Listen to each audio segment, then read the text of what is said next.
independent student is not easy. Struggling in studies, self and friends. Self-discipline is a powerful way to have success, but falling into temptation is the only thing for anyone to fail. At the time, I was living a college life. I went out, I went to the clubs a lot, I partied, and I drank very heavily. I felt uncertain of my future at the time, even though I was in nursing school. I fell into a deep depression. She's stuck in having miserable life. She wants to change for better, but still it's hard for her to cope up with everything. Until her brother came. My brother had invited me to the Fourth Watch. He had told me that this was the church, the true church. I thought all churches were the same. I thought as long as you believe, you're still saved. But I followed him anyway. My first service there, during prayer meeting, I was also challenged by what I had seen. Teaching, as well as the brethren, when we kneeled down and prayed, I remember seeing the brethren. They were just high school students, but I heard their prayers and I saw them really crying out to God. I said, oh, this is a different type of dedication in serving God. I'm not ready yet. I don't understand it yet. And so I never returned after that first day, after that first service. I stayed away for about 6 months, but within that 6 months, my prayer unto God was, oh Lord, if this is true, if what my brother is saying is true, then help me to understand and help me to also be led to the right place. And so for that 6 months, I really searched till I had different dreams of different things about the coming of the Lord. It just made me more afraid. I came back to the service because in that period of 6 months, my brother never stopped sharing the Word of God, the Fourth Watch doctrine. So one day I came back, Pastor Susan preached about the correlation of the apostleship with the time of Noah, and it was in that Kawan service that my eyes were also open. I finally understood the role of the apostleship in the church. And so that night I agreed to be baptized. And since my baptism, I never looked back.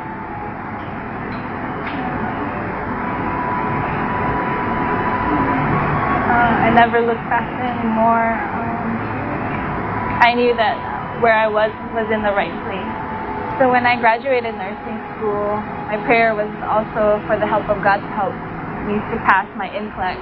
By the grace of God, I passed my NCLEX or my boards in nursing. But my life had led me in a different path. I had gotten married in 2004. My husband was an active Army at the time that had led me to also follow him to Maryland. Went there, we already knew that there would be no local church. The nearest local church would have been New York. It's about a 3-hour commute from Maryland. And so we would do that. Sometimes I would take the train.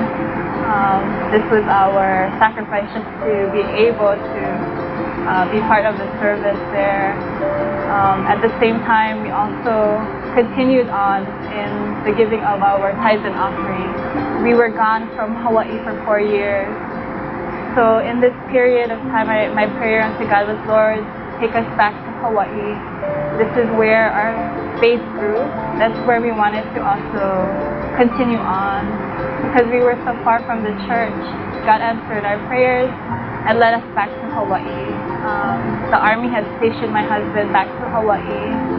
And this is where I saw the mercy of God upon us, allowing us to also be once again renewed in our faith and our service. In 2009, we returned to Hawaii. The first month, unable to find a job. At the time, economy was so bad that even I couldn't get a position as a nurse. I really prayed to God. I said, Lord, I'm just going to trust that you will provide for us. So finally, one day, I got a phone call from one of the hospitals in Honolulu. They interviewed me for only 5 minutes through the phone, and they hired me right away.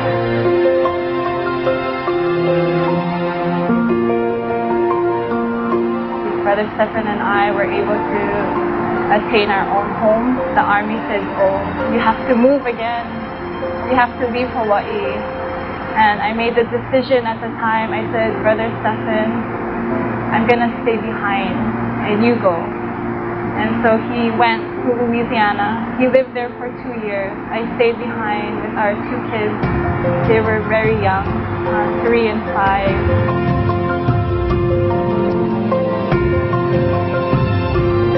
I felt I needed more time to really renew my faith as well. And so with this desire and by the mercy of God, one day I just decided to fast and pray, and God really changed everything from then on. He entrusted me with small work in the church. All things work together for good. This situation made Sister Naomi more dedicated to God, knowing her life's purpose is completely restored to God's presence and service. I don't know how it happened, but God had entrusted me more. One of the biggest ministries that I had always held on to very tightly was the ministry of giving. What strengthened my faith, what revived my faith, was when I started to really fast and pray. Through that, I was able to really strengthen my evangelism as I go through the bus stop. A lot of farmers market evangelism, and I was also able to follow in their house to house until we were able to separate from the Honolulu chapel. We started the Leeward extension. It was just another part of the island. Last year, by the grace of God, we were able to finally find a place of worship in this place, and since then it has been also my burden, alongside with Pastor Gally, the brethren there, to also be a support in the pioneer work of Leeward. So I can see today that God had allowed me to take part in different ministries in the church. So I see how God is really fulfilling the desires of my heart. He also allowed me to be partaker of the International Convention this year. My first time was actually last year, and I was very impressed and at awe of what God is doing here in the Philippines and also around the world. I was so challenged by the testimonies of the brethren globally and also here.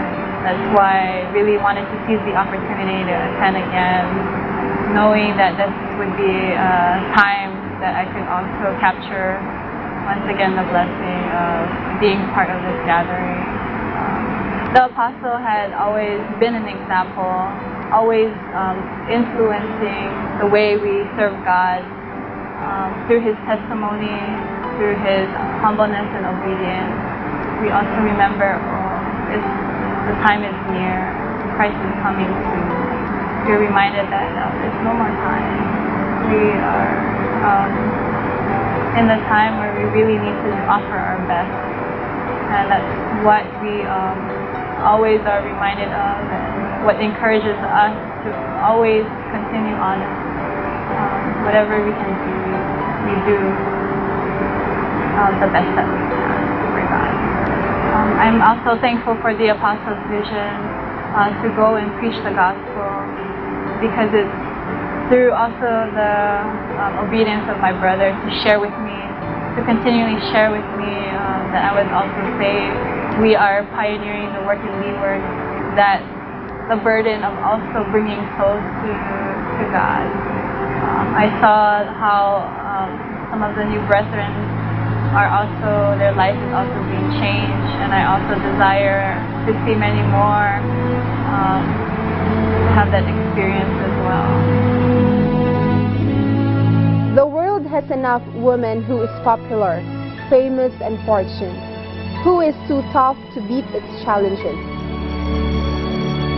But there are women the world has lack of, women of faith, pure and godly, who were able to dedicate themselves not only for their family, but brave to push their limits to attain God's purpose. This is what perilous world needs, women who shows light and ready to serve the Lord.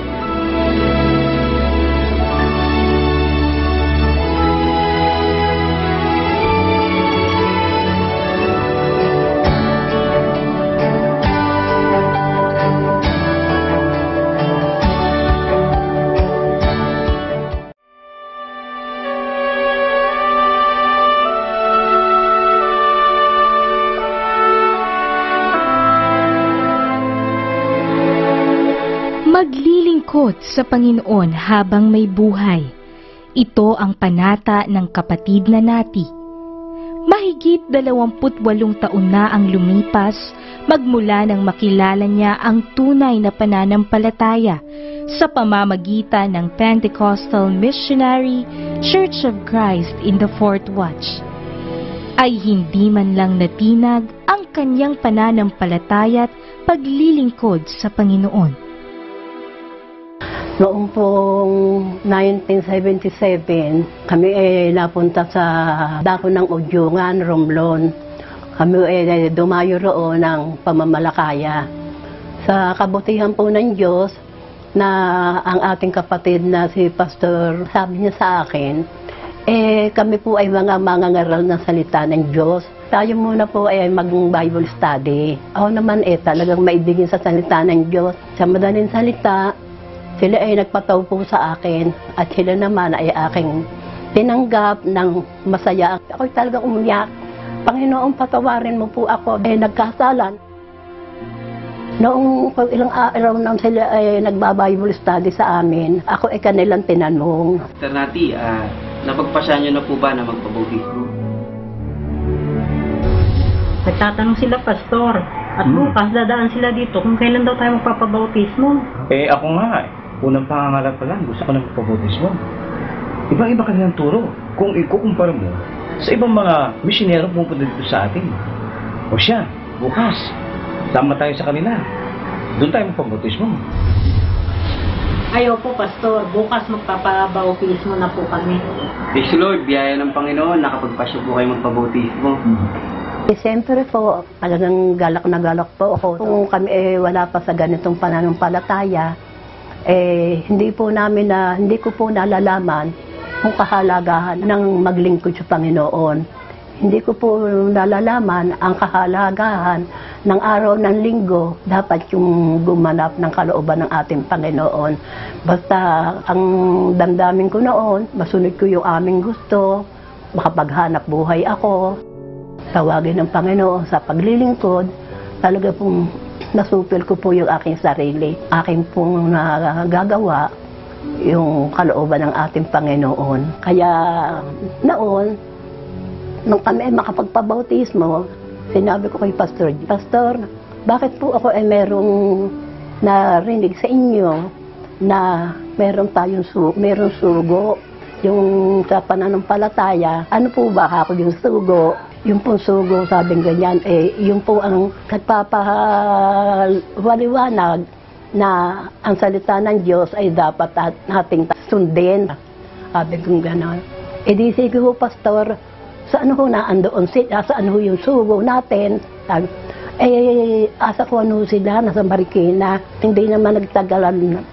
Dumating po ang ating mahal na sugo sa dako ng Udyungan. Pinasundo kami, nag-prayer meeting kami. Ang mismong nagmensahe ay ang ating mahal na apostol. Kaya hanggang doon na lamang po yung aking kagalakan, katuwaan noong makikilala ko yung sugo. Madami siyang mga salita na talagang nagbibigay kaaliwan sa aking puso. Napakabait pala ng aming sugo. Kami ay naandun pa sa Udyungan. Wala pa hong lokal doon. Sa bahay lamang ni Sister Maring kung kami nagawain. Matagal-tagal na, nagkaroon po kami ng bahay, sambahan na kukuha na namin, bahay rin. Po nga ng 1981, nagkausap po kami ng mister ko na kami ay bumalik na ng Cavite dahil marami nga pong hinuhuling isda, kaya lang napakamura po naman ng presyo, 4 na piso lang 1 kilo. Sabi ng aking mga anak, kung ganito nanay, tatay, umuwi na ulit tayo ng Cavite. Dahil sa Cavite, kahit kakaunti ang huli mo, mahal naman ang isda, marami tayong napapagbentahan. Dito, marami nga tayong hinuhuli, wala naman tayong napapagbentahan dahil sa kamurahan ng isda. Kung paanong ang mga unos sa dagat ay bahagi na ng buhay pangingisda, gayon din ang mga pagsubok at trahedya sa buhay. Maging ang mga mananampalataya ay sadyang hindi mahihiwalay sa mga unos na ito. Kagaya ng kapatid na Nati, maagang nabiyuda nang masawi ang kanyang asawa dahil sa sakit na asma. 1981 nga nung kami umuwi. Hindi naman po nagtagal, nagkasakit po ang mister ko. At hanggang sa siya nga po binawian ng buhay. At noon nga pong mawala na po yung tatay ng aking mga anak, siyempre, mga anak ko po sila. Iisa pa po ang may pamilya. 7 pa po yung aking naiwan ng aking kabiyak na akin pong itinaguyod. Ako po talagang naghanap buhay po ako. Ako po nag-iista. Kung saan lugar po ako nagdadala. Sa Binyang, sa San Pedro, Baclaran, doon po sa iba-ibang lugar kung saan po mabili yung ista na maaari kong maibenta. At sa biyaya po naman ng Panginoon, hindi po ako pinagkulang ng Panginoon. Yung itong aking 7 anak na nasa aking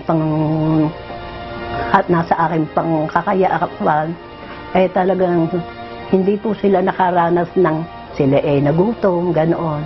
Hindi po, ang biyaya po ng Diyos sa akin ay sagana. Noon po talagang nasabi ko, ang Panginoon ay napakabuti.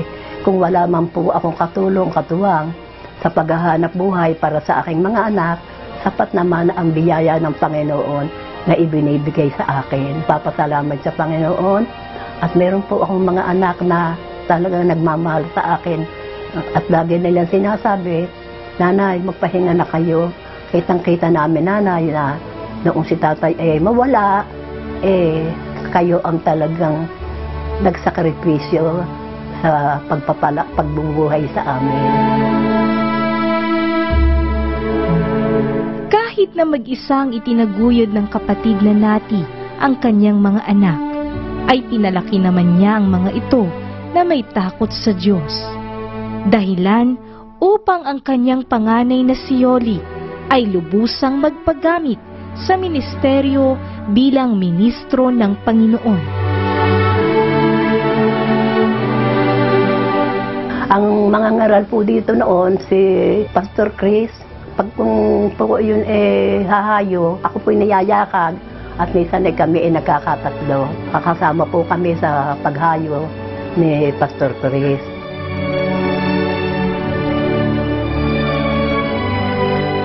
Kung paano ko naging inspirasyon ang ating mahal na sugo, talaga pong hindi nawawala sa aking kaisipan, sa aking kalooban, yung pagkagili ko pananabik na lagi kong makita ang ating mahal na apostol.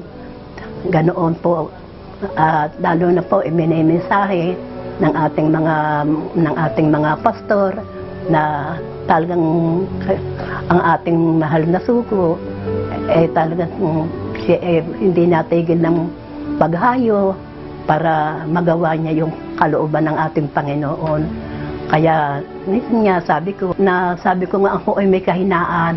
Pag ako ay nananalangin, sabi ko, Panginoon, bakit pangyarihin mo naman po sa akin yung ako din ay makahayo, makapangaral din po ako. Kahit hindi po yung tulad ng pangangaral, pananalita ng ating mga pastor. Yung daan sa aking sarili, ma-share ko lamang yung salita ng ating Panginoon. Lumipas man ang mahigit 2 dekada, ay nanatiling matibay ang pananampalataya ng kapatid na Nati dahil sa kinasasaligang turo't aral, dala ng sugo ng Diyos sa kawakasan ng mga huling araw. Habang ako ay pinahihiram niya ng buhay at lakas, ako ay patuloy na makapaglingkod sa Kanya.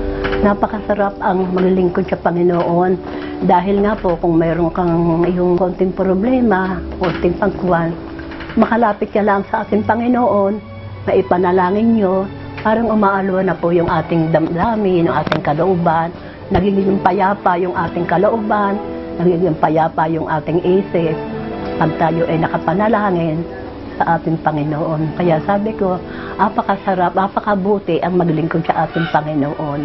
Meron tayong kakampi, meron tayong nahihingan ng tulong, kung dumarating yung mga bagay na hindi natin kayang magawa sa ating sarili. Dumarating minsan yung mga pagsubok, basta sabi ko, Panginoon, nakikita mo po ang aking kalagayan, ang aking kahinaan. Subalit Panginoon, huwag mo akong pababayaan. Tulungan mo ako na ako'y makapagpatuloy sa paglilingkod sa iyo. At sabihin nga po nga ng Diyos, kung ako dumarating man po yung mga bagay na iyon, talagang hindi po ako nakaisip na ako ay umurong.